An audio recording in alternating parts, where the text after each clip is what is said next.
video interview series in which we're discussing with global leaders issues that are relevant to security professionals.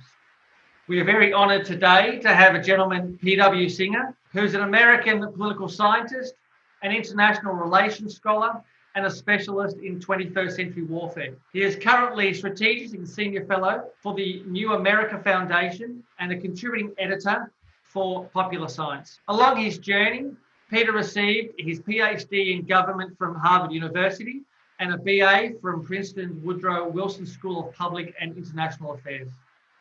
He's been named by the Smithsonian as one of the nation's 100 leading innovators, by Defense News as one of the 100 most influential people in defense issues, included in the foreign policy publication in their top 100 global thinkers list, and has been awarded the very cool title as an official mad scientist for the US Army's Training and Doctrine Command. He also served on the advisory group for the Joint Forces Command, helping the US military visualize and plan for the future. In 2015, he was named as one of the 10 most influential voices on cybersecurity. Peter was also the author of multiple best-selling award-winning books. His non-fiction books include Corporate Warriors, Children at War, Wired for War, and Cyber War. His recent books include Like War, and we'll be discussing some of his future publications today. So, Peter, thanks for your time today. And going back to kind of the beginning, back in 2003 with your publication, Corporate Warriors, in which you sort of really the most modern, openly available publication around private military companies operating in conflict zones. And then sort of some of the abuse that sort of came out of some of these contracts, shall we say. How did you decide that this was an issue worth looking at? And what were the drivers behind all the research and the publication? Sure. So first, thanks for having me.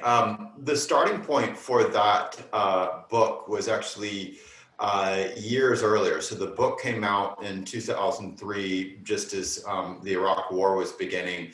But it actually started back in 1996, I want to say. I'm trying to remember the dates myself. But basically, I was part of a United Nations research team that had gone out to Bosnia, and we were researching the key factors to try and prevent the war in the former Yugoslavia from restarting. You had a ceasefire at that point. And one of the key elements of it that I was researching back then was the activity of a private company that had a contract to train and equip, that was what the contract was called, to train and equip the Bosnian army. And it had previously helped train the Croat army. And basically what you had was a private company that was engaged in efforts that were legal, but were altering the local balance of power, and whether the war, how the war went to whether the war began again or not was being shaped by this private company's activities. And I remember going out to meet with them besides the defense ministry and the soldiers in the field and the like. And I visited their office, and it was in the middle of Sarajevo that was Sarajevo was burnt out, things like that. And you go in and go into, you're walking past shell holes, and then go into an office. And in the office were a bunch of recently retired U.S. military officers, all in the sort of almost the post-retirement uniform, which is, incredibly starched khakis and polos. And I come from a military family, and they all looked, they all dressed the same way that everyone in my family had, dressed when they were at a barbecue or whatever, out of uniform, but in your civilian uniform. And it was just this disconnect, right? It was the disconnect of everything from private company playing this crucial role in war, not providing weapons, but providing service side, and these Americans who, were doing a job, but the job was in the midst of war, but they were dressed in business work. And so that was the starting point for it. Basically, what it was after was this idea that this is something both kind of age old. We'd had mercenaries in the past, but this is something new in the corporatization of it, the corporate form of it, and that what I was learning in school, it didn't fit. When we talked about war and the forces that shaped it, we didn't talk about private military contractors. And so the book came out of, originally it was my graduate school dissertation, and didn't just look at the companies in Yugoslavia, but the emergence of companies from South Africa that were operating in around Africa, the rise of companies that were providing logistics for the U.S. military everywhere from the Middle East to you name it. And so that's what the project came out of. And I think and what it essentially was, it was, let's explore the industry, let's explain it, how it works, where it came from, how does it break down, but also what are the new questions that it presents that we're not paying enough attention to, that we're going to have to figure out how to solve. And of course, the Iraq War took both that industry and those questions and put them on steroids. And I think the thread that goes from that project to my broader work is this interest in the forces of change, things that are changing, things that are happening that are real, but people aren't paying enough attention to. And if they are paying attention to, they're not appreciating the complexity of them, both the positives and the negatives, the questions that we're going to have to figure out. And that's a thread, I think, that's connected, whether it's the work on private militaries, it was, some 20 years back, to, newer topics like cybersecurity or artificial intelligence. And I think those winds of change are certainly going to continue and sort of evolve. So if we sort of move forward a bit about, we start looking at, how technology is changing, not just how wars are fought, but around politics, economics, laws, the ethics that surround the war itself. So, where are we moving to? And if we talk about sort of dragging in PMCs who provide a sort of an outsourced contractor model, are we applying the same model in the future with technology? Great question. And so you can break it down into a couple of parts. I think the overall issue that we all feel in everything from our business, our personal lives, to global security. And by that, I mean everything from the dynamics that shape when wars and threats begin and end, to the tools that threat actors use, the tools that a terrorist, an insurgent, military, but also those fighting them, law enforcement, private security, you name it. They're all being changed or at least reshaped by these enormous technological revolutions that are going on around us. And two in particular that matter are basically playing out in the hardware and the software side, and they of course relate. On the hardware side, you have the emergence of robotics. Once a mainstay of science fiction, it's now playing out again everywhere from the factory floor to driverless cars to unmanned aerial systems used for everything from drone strikes to delivering. In the US, we've had them recently delivering CV-19 test kits. They're also delivering burritos. So this amazing change of hardware, which again, reshapes everything from how you run your business to how many people are required for that role. We're seeing automation of certain roles, to, of course, drones used in counterterrorism, but also been used by threat actors. In many ways, what we're living through is the equivalent of an industrial revolution, the steam engine, mechanization type of previous centuries. And that's playing out on the hardware side. But of course, what's driving it also, and what complicates it, is a related revolution on the software side, which breaks down into everything from the internet itself is changing. The internet is not just about communication. it's becoming a bit of a conflict zone if we think about social media and its weaponization. So the shift to social media, the way it is affected, here again, everything from how you think about the threats to your stock share price, your business reputation, to the threats to the nation. But oh, by the way, social media is awesome. It's how we communicate, it's how we market, it's how we brand. So we've got that change going on in the internet that networks everything. But we also have the change to the Internet of Things. More and more physical devices lashed up to the network, which here again creates amazing efficiencies, cost savings, makes your home a lot more enjoyable when you think about everything from smart thermostat, smart refrigerator, to smart car, you name it.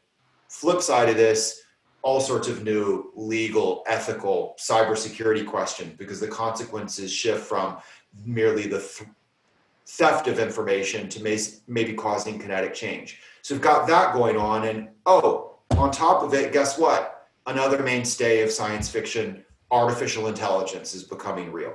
And AI here again is playing out in manners that are visible and noticeable to you, to happening in the background. And here again, you can see them in everything from deciding what stocks to buy, to how you might deploy police in your city, to giving you gentle nudges as you walk through a shopping mall, and it'll post, and it notices that you're there, and it'll post a notification of, hey, nearby there's a coffee shop that is having a sale just for you. That didn't just naturally happen. That's an algorithm that shaped that activity.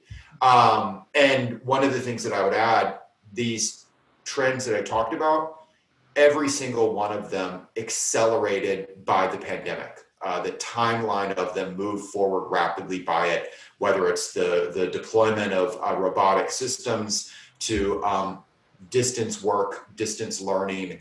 As an example, telemedicine. That industry jumped forward about 10 years in terms of its expected customer use. So in a couple of months, it went from to where it thought it would be 10 years from now. All of these things going on, massive change. And everyone from you are running a security company, to you are a citizen, to you are a senator, to you are a CEO, whatever your role in life, you have to deal with these new issues of technology. Now you took it back to the prior question, private military companies, all of them playing in that too. All of them moving over into providing services in the conflict side of this. So we have the equivalents of the Blackwaters that are not providing armed troops for hire, but providing hacker services to break into someone else's networks on your behalf. And flip to the social media side, the same thing happening there in terms of information warfare, where you have private companies that are not just providing services to attack or defend your network from hacking, but they will also provide services to hack the people on the network, to drive ideas viral, to shape that nation's, that companies, that individual's reputation online, which in some cases can have a greater effect than hacking the network itself. So you brought this issue of sort of social media, which is kind of all over the news about whether it be disinformation or fake news, or should we be allowing likes on our pages and so forth. In your publication, the book that you wrote, Like War, what was timely issue? But here again, it's a project that we began, I'm going to say 2012. And what the project was about was exploring initially how this relatively new technology of social media was being used in war zones. But very quickly, we realized that there was something larger going on. So, we basically spent years researching how everyone from Donald Trump to ISIS to teenagers to Russian information warriors to movie stars and rock singers, how they were all utilizing this space. And one of the interesting things was that in many ways that they were utilizing it in the same way.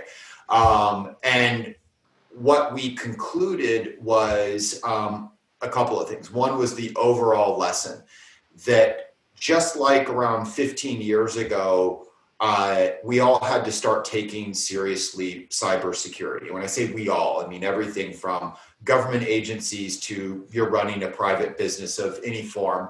Around 15 years ago, we begin to build up our organizations to deal with them. Governments create programs for them. The U.S. military creates cyber command, but also private companies begin to say, okay, I need, for example, a CISO. I need someone in my company who's in charge of the cybersecurity company. All this was, and it goes all the way down to individual training. Hey, we need to teach people to not click that link. All this was about recognizing the threat to the network itself. That's classic cybersecurity or cyber war. What we found is that it has you might say a twin, which we called like war. And like war is not about hacking the network.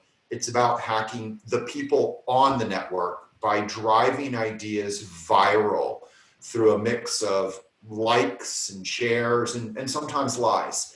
And just like in classic cybersecurity, what happens on the network is really about the real world effect of it. So in classic cybersecurity, you're defending your network because someone's trying to steal information to have some kind of real gain from it. They're stealing your email because they want to steal the intellectual property secrets. They're stealing your credit card information, not for the zeros and ones, but because they want to turn it into real money for them.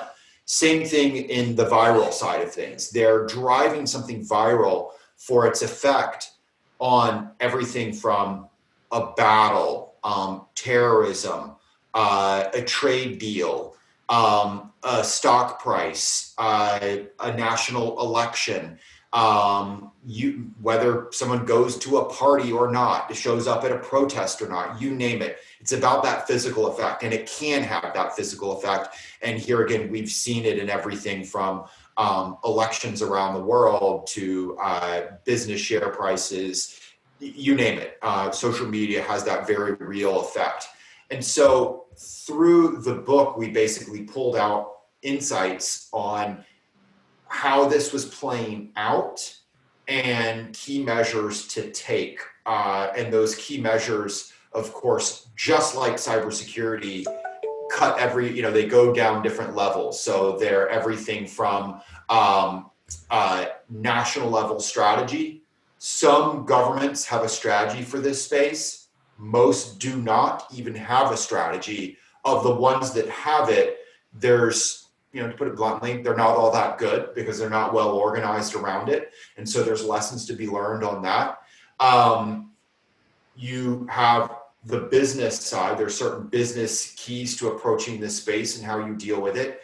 But then you also have individual action, our individual understanding and awareness of this space. And so it's in many ways, it's like a parallel to cybersecurity. No one would say, well, I'm an American. The US military created Cyber Command.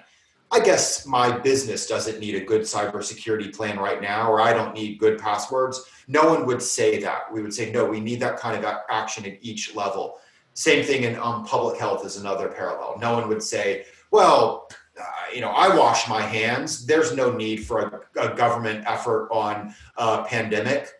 Same thing here. You need to have that level of government, private sector, individual, and that is going to take a much greater level of effort across all the different nations if we want to achieve this. And LIKEWAR basically breaks down, again, what's going on and how do we deal with it.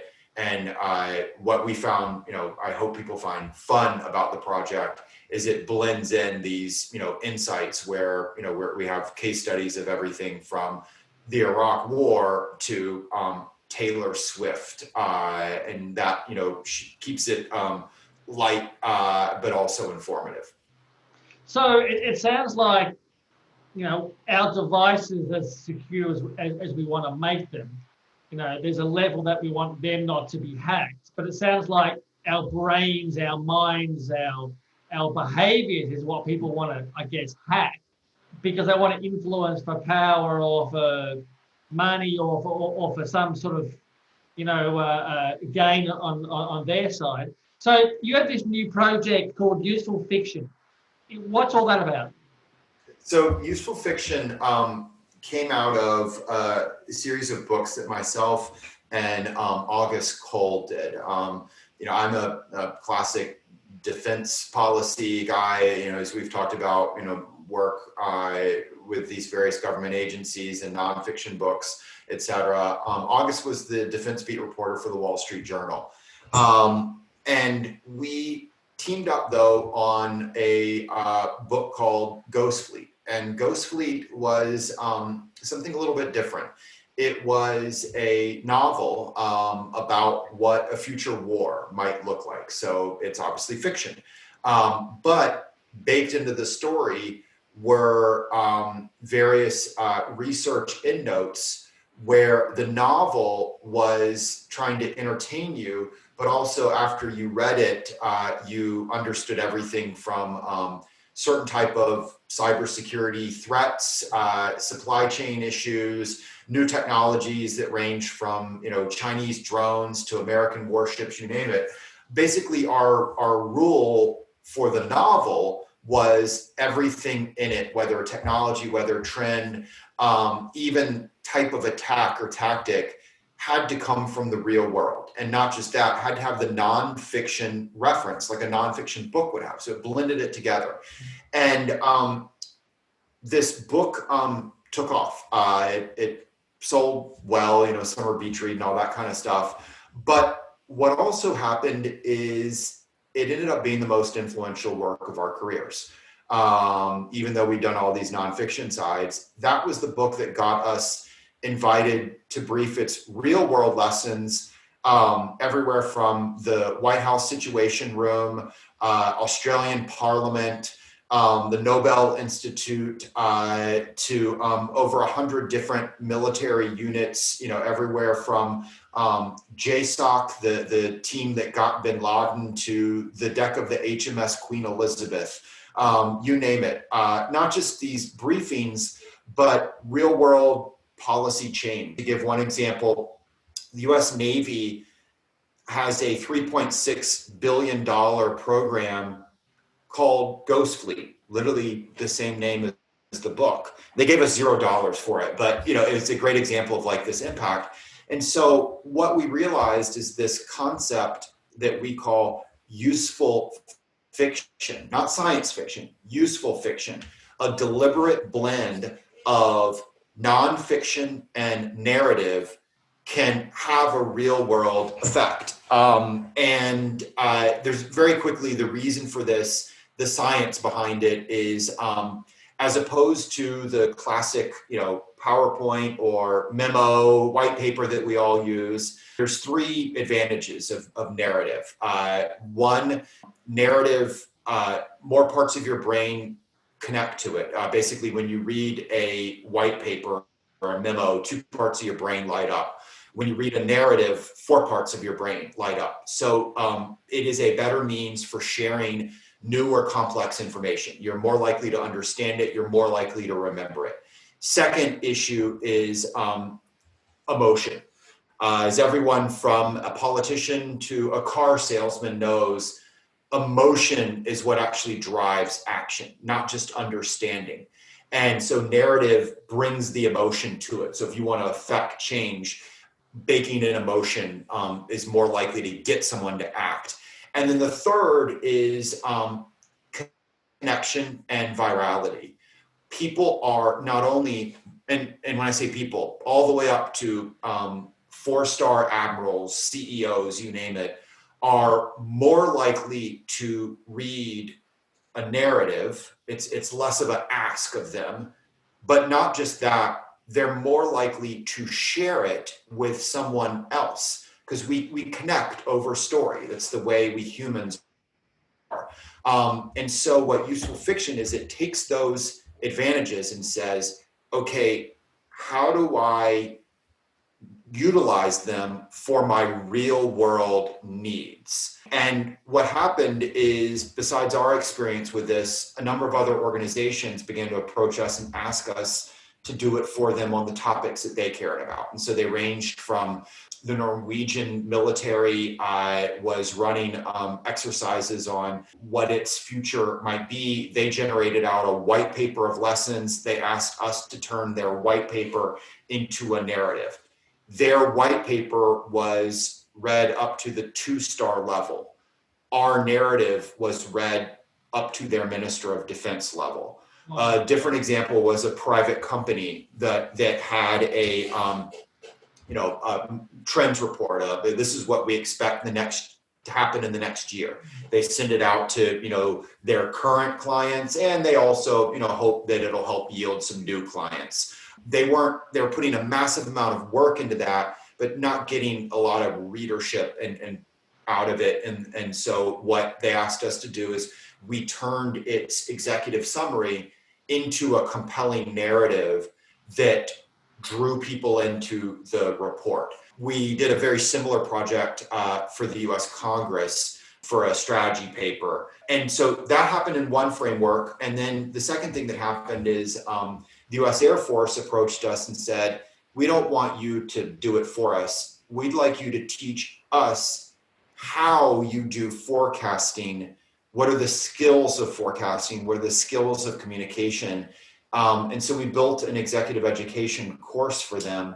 It was fantastic, went well. And so in both those situations, essentially what happened is we did it for one entity, and then other entities heard about it and said, hey, we'd like to do the same thing. So that Air Force example of executive ed training, we've since done it for NATO, for a mid-career training, like an exec ed program it was related to a university and a government agency, looking to do one now with a private company. And so basically, we turned it into a larger project, a larger enterprise, with understanding that, there's a lot of different entities out there that either are creating memos, PowerPoints, white papers, putting a lot of work into it, but realizing that it's not hitting their audience in the same way that they desire. And so can we use these other mechanisms to go after that? Or they're saying, we need skills at forecasting. We need skills at communication. How do we do that better? And so we work with them. Kind of in summary, the way to think about this is I'm a parent. Useful fiction is a little bit like what I did to my kids this morning. I snuck fruit and veggies into their smoothie. So it tasted good, but they also got the good stuff. That's the same thing that we're after here. So it's not science fiction. It's not the milkshake. It's the smoothie. It's also not the yucky vitamin, the boring white paper that no one wants to read. Yeah. But you still get that content, but you get it in a manner, again, that's more likely to have an effect and more likely to be shared out. So you've done some work with some pretty amazing, I guess, government organisations, but you've also done some work in the entertainment industry around films and TV, and even on the game Call of Duty. How did that come about? Because that's a really big difference. Or is that part of the same narrative model? And did you see any similarities from the entertainment industry back into sort of government? Oh, interesting. So the way it came about, in a joking way, is I may be the only person that ever went out to Hollywood out of a sense of ethics. And by that, what I'm after is that, obviously a lot of people who work in the defense space, do writing, consulting. I just gave examples of ones that I've done.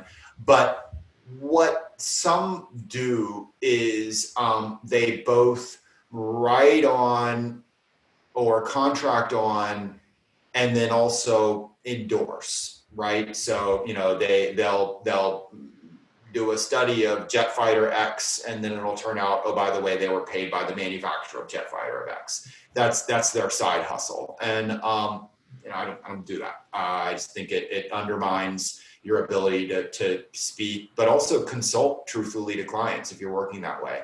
And so, but as a side hustle, so to speak, I started doing consulting with Hollywood, with movies and TV shows, with the idea that, as an example, did a project for Disney. No one was paying me to write articles on, how good or bad Disney movies were.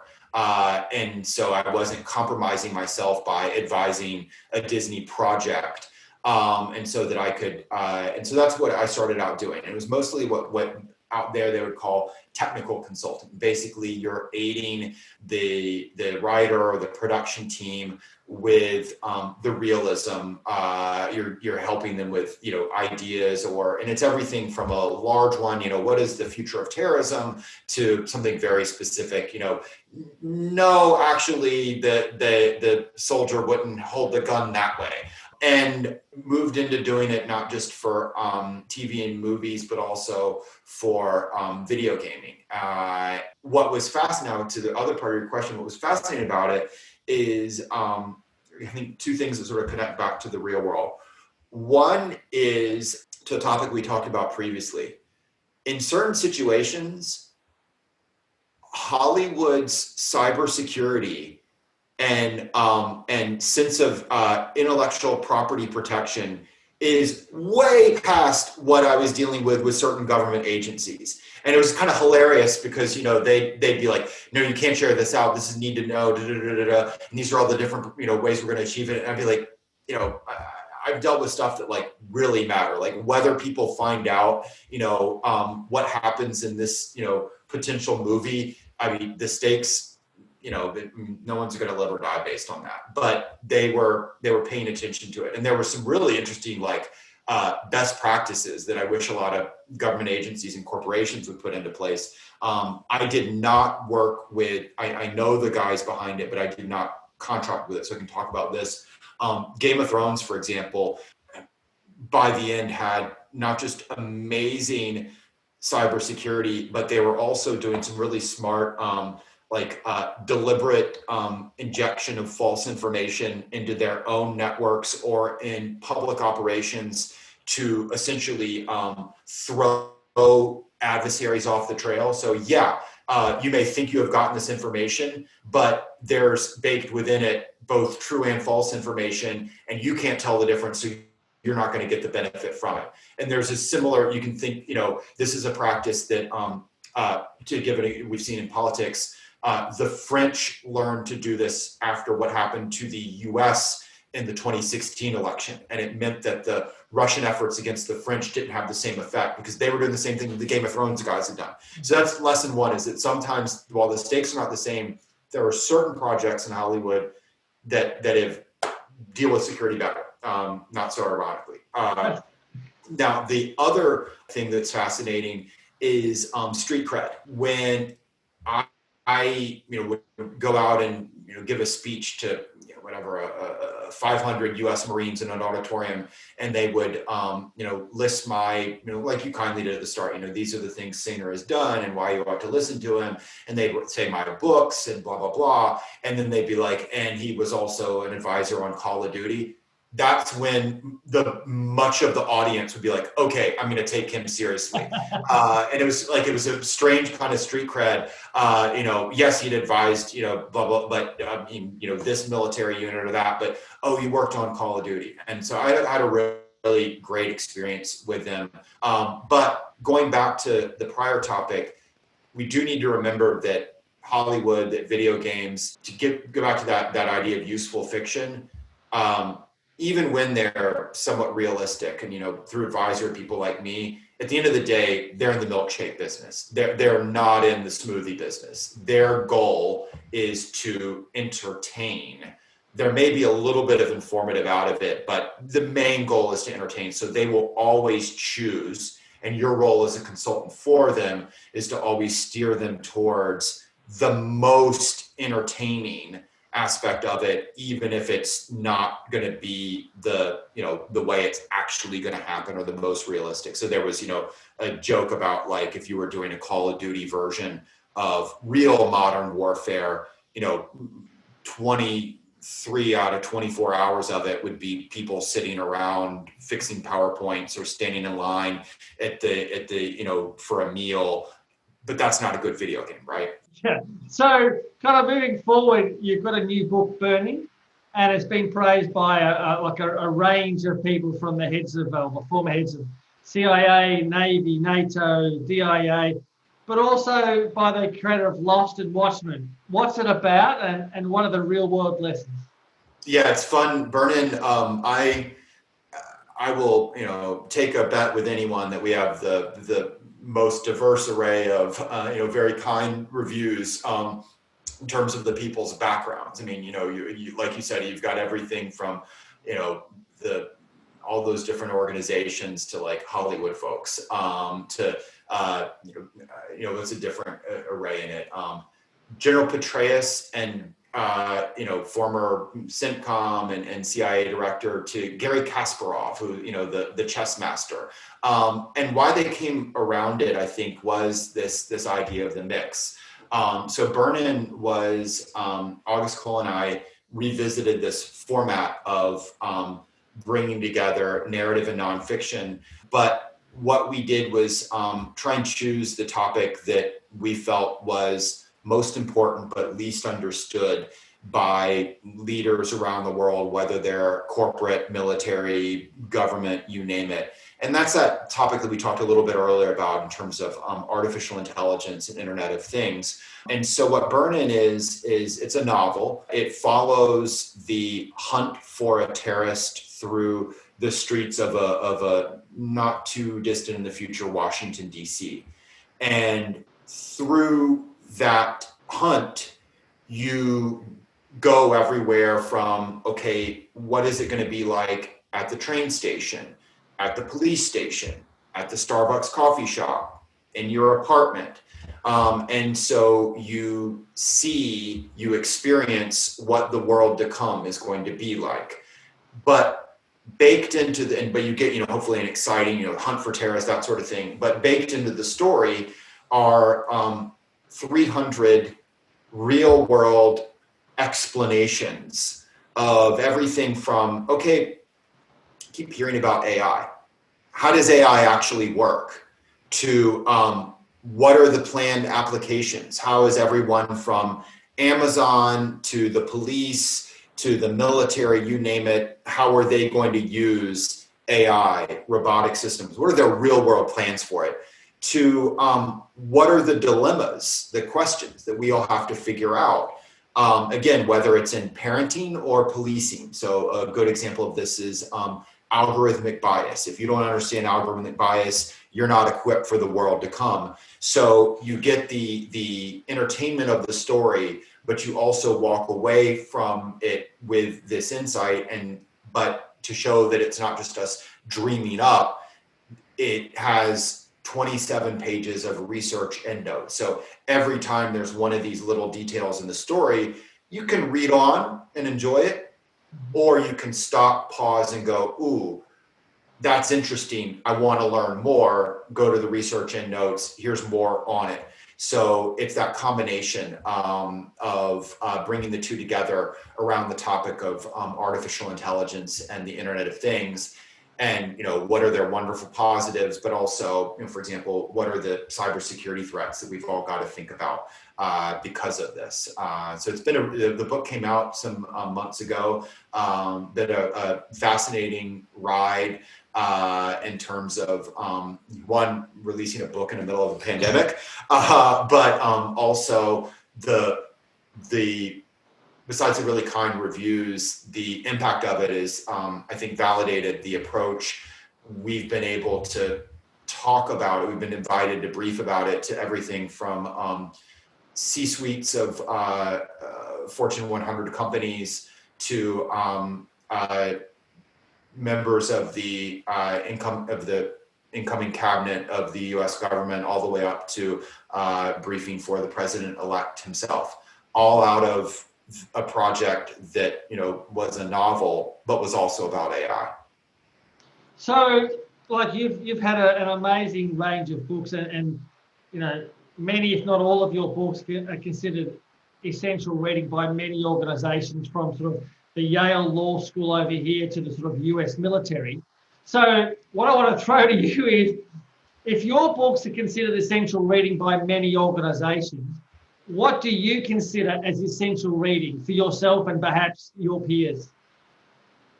Oh my goodness, that's a really tough question, and that's almost a dangerous question, because everyone will be like, the person who gets named will be like, "That's awesome, he named me," and then everybody, "Why didn't he name me?" So I'm going to approach it, and I'm going to dodge in a certain way, and so I'm going to besides wonderful books that are out there. I'm going to go in two different ways of dodging. The first is, for all our discussion on future technology, science, and there's a wealth of great writers and projects on that. Don't forget history. And I am constantly, I think, part of how I've done well in projections on futures is that I'm constantly mining the past for lessons and insights. And frankly, that may be also how I recreational love to read history. So as a example, I think, how do we wrestle with what's happening, and whether it's warfare right now to the emergence of AI, some of these topics, find those parallel periods of history and pull insights from them. So 1920s and 30s is a great parallel, besides some of the things scary going on in the politics in the US, but I'm also referring to how militaries dealt with the emergence of new technologies like tanks and airplanes and wireless. There's a lot of parallels to learn from in robotics, but the same thing on the corporate side. So first is, as you're building your deck of reads, don't forget history on your nonfiction side, and don't forget your fiction. A little pump for that. This other is, we talked about social media as a threat.